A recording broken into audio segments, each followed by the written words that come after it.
We might stay on this side. We'll go Adrian, Patrick, Jess, and then we'll go to Karen. Treasurer, just wanted to get your thoughts on how confident the Australian public should be in Treasury forecasts. It seems dramatic, and obviously they have underestimated the commodity price surge that we've had. How confident should the Australian public be? Well, first of all, we are deliberately, and the Treasury is deliberately cautious and conservative when it comes to forecasting revenue.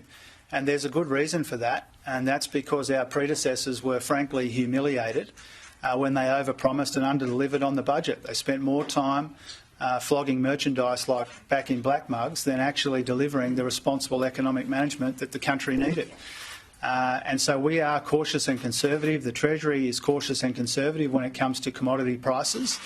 It wasn't that long ago that some of the prices for key commodities were actually below the glide path that was anticipated in the May budget. And so this can go both ways. And one of the reasons why we're being cautious about the budget position for this year is because in a world where the economy is slowing and there's a lot of international uncertainty, predicting revenue, which is difficult at the best of times, is even more so in volatile times. And so the Treasury does the best they can with the information that is available to them.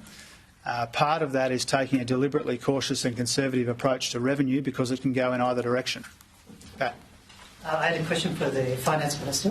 You talked about the $9.8 billion in savings and reprioritisations.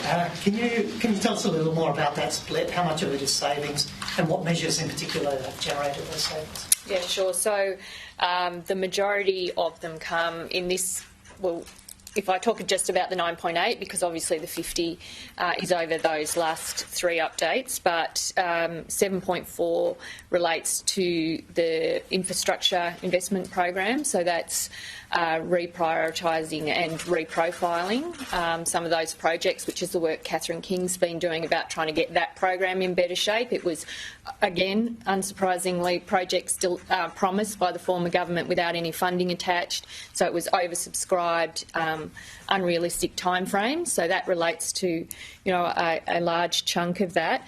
But it goes right across government. What we're telling ministers is if there's another pressure that's coming, we want you to be looking within your departments to be seeing where you can shift resources, because we're not in this, we're not in the mindset where we're just going to be able to continue to add in spending on things that pop up. So I'm happy to sort of take you through it, but it's right across departments.